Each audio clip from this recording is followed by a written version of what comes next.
तलाव आहे हा 50 फूट खोल आहे. पाणी जे दिसतंय ते कमी नाही, 50 फूट खोल आहे.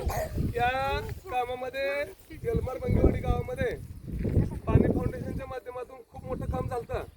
त्या पाणी फाउंडेशनचं पूर्ण काम आपल्या येलमार मंगेवाडी गावचे त्यावेळेला पाणी फाउंडेशनच्या वेळेला सरपंच मला वाटतं दत्तात्रय मासा सर होते, सरपंच होते आणि त्यांच्या सरपंच पदामध्ये काम अगदी वरच्या डोंगरामध्ये पण खूप मोठं काम झालेलं आहे. आणि हे पूर्ण काम समाधान सर आणि विकास सर यांच्या मार्गदर्शनाखाली अतिशय अगदी जबरदस्त म्हणण्यापेक्षा नंबर आला होता, महाराष्ट्रात नंबर आलेला आहे. तर त्या संदर्भात मी समाधान सरांना आणि विकास सरांना विनंती करतो की आपण मुलांना संबोधित करावं की भौगोलिक बदल किंवा भौगोलिक परिस्थिती किंवा ह्या क्षेत्रामध्ये तुम्ही कशा पद्धतीने कार्य केलं आणि त्या पाणी आज कशामुळे आलंय. त्याच्यानंतर सरपंचांनी 2 शब्द बोलून आपण या ठिकाणी आज विसर्जन गणपतीचं विसर्जन करणार आहोत. अशा या नॅचरल लोकेशनला आज आपण आलेलो आहोत. दृष्टिकोन तुम्ही व्यवस्थित ठेवा, पहा निसर्गाची किमया काय आहे. तुम्ही काहीच नाही म्हणला तर काहीच नाही तर त्यामुळं थोडेसे त्या दृष्टिकोनातून पहा. मी समाधान सरांना विनंती करतो की आपल्या पाणी फाउंडेशनच्या माध्यमातून कशा पद्धतीचं कार्य झालं ते सरांनी सांगावं. Good morning all of you. आता वॉटर कन्झर्वेशनचं काम म्हणल्यानंतर पहिल्यांदा डोक्यावर काम करावं लागतं. जसं तुम्हाला अभ्यास जर करायचा असेल तर डोक्यानं करावं लागतं, बरोबर आहे. मी तुम्हाला सांगतो कायम, पायानं चालणारा फक्त पंढरपूरची वारी करतो, डोक्यानं चालणारा जग जिंकू शकतो. तसंच ह्या गावानं काय केलं, 2017च्या आधी तुम्हाला माहिती आहे, या गावातली पोरं आहेत, काय सरपंच आहेत, विकास आहे. त्या गावाला एवढा मोठा दुष्काळाचा परिणाम, 1,000 फूट होल आहे त्या गावात. होल मारायचं तर 3 दिवस लागायचे. 1,000 फूट होल मारायचं असेल 3 दिवस होल मारायला 3 ते 4 लाख रुपये, 5 लाख रुपये मोटर साईड जायचं होल. मग गावानं काय केलं, सरपंचांनी एक पाणी फाउंडेशन एक योजना आली होती. आमिर खानची संस्था एन्जॉय माहीत असेल सगळ्यांना.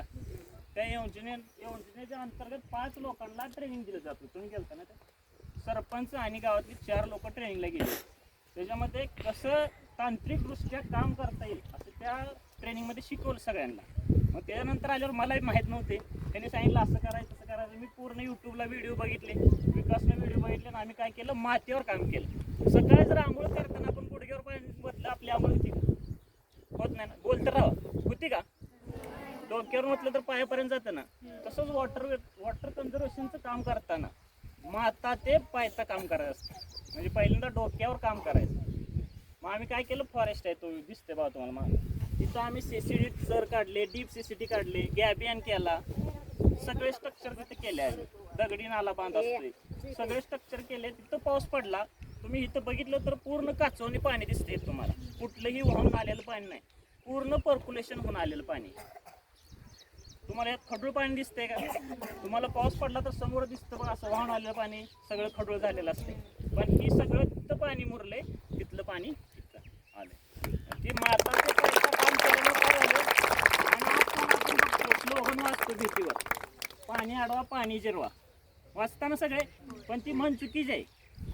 माती अडवा पाणी जिरवा. आताचे लोक काय करतात, त्याला अडवा आणि तिची जिरवा. हा प्रकल्प चालू आहे. आम्ही काय केलं, माती अडवली पाणी जिरवलं. मातीला तयार व्हायला किती वर्ष लागतात तुम्हाला पण माहिती. आम्ही माती अडवलं, पाणी जिरवलं, त्याचा आम्हाला इथं गुरुदक्षिणा म्हणली तर चालेल. आम्हाला जे ट्रेनिंग दिलं त्याचा आम्हाला पुरेपूर फायदा. आज सगळ्याकडे बघितलं तुम्ही तर 5 ते 6 फुटावर होलला पाणी, 1000 फुटाचा होल 5 फुटावर पाणी आलं. 1000 फुटाला करून तोडल्यानंतर बागा यायच्या इथल्या. पण ते पाणी जर विचार केला, श्रीरामाच्या काळातले 14व्या 12व्या शतकातलं पाणी किती विषमुक्त पाणी असेल विचार करा. शासनाचा नियम किती आहे, किती फुटावरच पाणी प्यायचं आपल्याला सांगितलंय. 200 सुद्धा ना, 160 फुटाच्या वरचं पाणी प्यायला चांगलं असते. आपण 1000 फुटावरचं पाणी पितो. आणि पर्क्युलेशन झालेलं पाणी हे जर प्यायला तुम्ही तर तुम्हाला पौष्टिक आहे. मी सांगितलं तुम्हाला 9वीच्या वर्गात सांगितले, आपल्या शरीरात 84 प्रकारचे मिनरल्स लागतात. ते पाण्यात नाही मिळतात, जेवणात किती मिळतात, फक्त 20% मिळतात. आपल्याला 20% फक्त मिळतात, बाकीच राहिलेलं पाणी पूर्ण करत असते. पण आपण काय करतोय, पाणी डेट करून पितोय. फिल्टरच पाणी म्हणजे काय, मृतच पाणी ना, त्यात एकही मिनरल नाही, क्षार नाही, काय नाही, म्हणून गुडघ्याचा आजार चालू. बघा 40च्या आतच गुडघ्याचा आजार चालू आहे. म्हणून ही वॉटर कन्झर्वेशनचं काम पुन्हा हे असेल बघा, शेताला बांध, पण शेताला बांध राखत नव्हती लोक. आम्ही कन्व्हिन्स केलं सरपंचाला, किती त्रास झालाय मला माहिती. आम्ही फक्त आखले स्ट्रक्चर, पण फंडचे केणारे सरपंच आहे. त्यांनी आम्हाला मोटिवेट केलं म्हणून आम्ही हे करू शकलो. आज जे एखादं स्ट्रक्चर जर तुम्ही बघितलं, ती स्ट्रक्चर हजार वर्ष काय होत नाही. आणि हे झाले श्रमदानातनं, लोकवर्गणीतनं झालं. ही मोठा किती हे बघा, बेनिफिट किती मोठा आहे. कुठल्याही शासनाकडे जायची गरज नाही आम्हाला. आम्ही स्वतः पैसे काढले आणि स्वतः काम केलं आम्ही. मग तिथं प्रेम राहते ना. स्वतः केले मी. शासनाची कुठली वस्तू घ्या, शासनाची बिल्डिंग बघा, एक दगड काढून काय तर असते, पण इथं स्वतः केल्यामुळं प्रत्येक माणूस ही माझा आहे. मी केलंय म्हणून त्याच्यावर काय करतोय, प्रेम करतोय आणि त्या वस्तूची निगा राखली. म्हणून आज 2017चा फायदा आम्हाला आज इथे दिसतो. मी आल्यासंग सरला म्हटलं बघा, काचवणी पाणी दिसते ह्यात तुम्हाला घाण. आणि हे 65 फूट आहे, 50 फूट नाही, 65 फूट खोल आहे. म्हणजे 10 परस झालं. पाजराच्या पानानं जर 65 फूट भरत असेल तर ह्यासारखं काय मोठं हे सुख आहे. आणि जे डोळ्याला जे आनंद मिळालाय आम्हाला, ते सांगू शकत नाही शब्द. बरोबर. याच्यापेक्षा जास्त काय माहिती सांगणं तुम्हाला बी तुमच्या डोक्यावर जाणार.